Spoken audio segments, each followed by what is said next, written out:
آپ نے ایک بات محسوس کی، ہسپتال کی مسجدیں بھری ہوئی ہوتی ہیں، تھانے اور کچہری کی مسجدوں میں رش زیادہ ہوتا ہے. آپ نے محسوس کیا؟ تھانے اور کچہری کی مسجدوں میں رش زیادہ ہوتا ہے، ہسپتال کی مسجدیں بھری ہوئی ہوتی ہیں. کیوں؟ بے چین لوگ ہوتے ہیں، پریشان لوگ ہوتے ہیں، مسائل میں گھرے لوگ ہوتے ہیں، اور جیل کی مسجدیں بھری ہوئی ہوتی ہیں. میرا پشاور سینٹرل جیل میں میرا درس تھا پچھلے سال، تو وہاں کے ڈپٹی سیکرٹری داخلہ ہیں، بیوروکریٹ ہیں، وہ اندر لے کر گئے.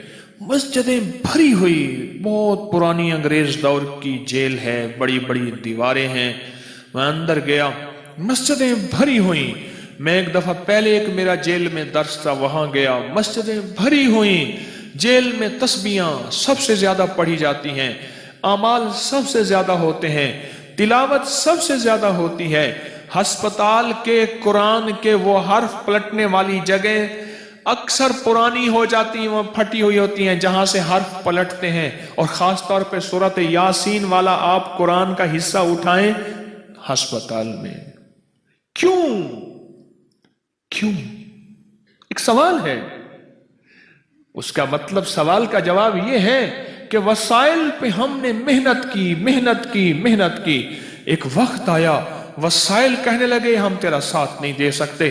وہ وسائل دوا کی شکل میں، وہ وسائل وکیل کی شکل میں، وہ وسائل پیسے کی شکل میں، وہ وسائل قانون کی شکل میں، وہ وسائل علاج معالجہ ہسپتال کی شکل میں تیرا ساتھ نہیں دے سکتے. کیا کریں؟ وہ مسبب الاسباب ہے، اس سے رجوع کر. ڈاکٹر بھی کہتے ہیں آپ دعا کریں، وکیل بھی کہتے ہیں بڑی بات ہے. میں نے تو پورا قانون بتایا تھا. آج پیشی میں، آج تو ہونی تھی ضمانت، بیل ہونی تھی، ضمانت ہی نہیں ہوئی.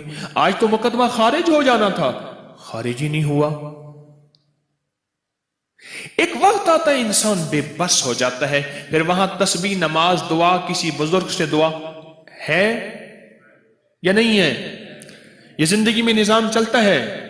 میں کہتا ہوں بے بس ہونے سے پہلے اپنے آپ کو بے بس کر لیں. اللہ کو بڑا یہ معاملہ بہت اللہ خوش ہوتا ہے. سب کچھ اس کے پاس ہے پھر بھی گڑ گڑا رہا. سب کچھ کس پاس ہے پھر بھی اماں سے کہتے ہیں اماں 10 روپے تو دے. اماں بڑی خوش ہوتی ہے. جو 70 ماؤں سے زیادہ محبت کرنے والا کریم رب ہے وہ کتنا خوش ہوتا ہوگا. سوچیں تو صحیح کہ میرا بندہ مجھ سے مانگ رہا، بھکاری بن رہا، سائل بن رہا، محتاج بن رہا، اور کہتے ہیں اللہ دے دے. اللہ تو کریم ہے، دے دے. اللہ تیرے کرنے سے ہوگا تو کرم فرما دے، یا اللہ تو فضل فرما دے. یہ کیفیت جب آتی ہے اللہ راضی ہوتا ہے. اور فرشتوں پہ بیٹھ کے میرا رب فخر کرتا ہے.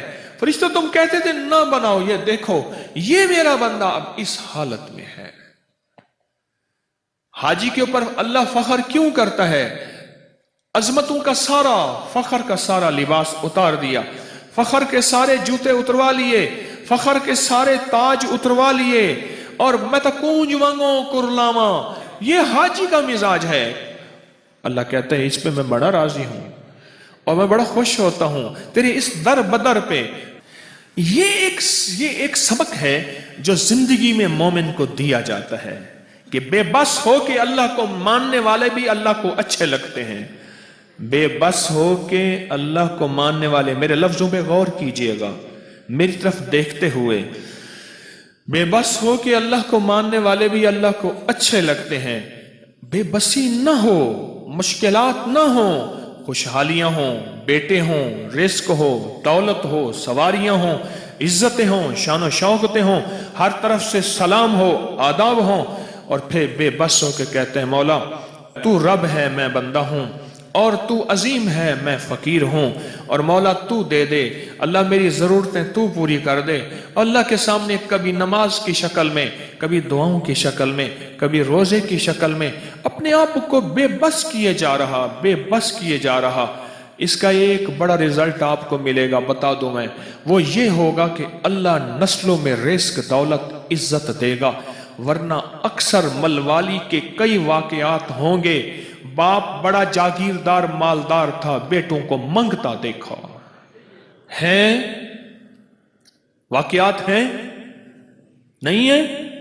ہاں، تلک الایام نداولھا بین الناس، اللہ نے دکھا دیا، وتعز من تشاء وتذل من تشاء، یہ عروج و زوال کے نظام اللہ نے دکھا دیا کہ ایک پل میں اٹھا کے یوں پھینک دوں۔ جو زندگی میں اللہ سے مانگتا رہا اعمال کے ذریعے، جو زندگی میں مانگتا رہا اللہ سے، اللہ کریم جل شانہ اس کا ایک صلہ جو بہترین اس کو عطا فرمائیں گے، وہ یہ عطا فرمائیں گے، وہ یہ عطا فرمائیں گے، اللہ اس کی نسلوں سے رزق نہیں چھینیں گے۔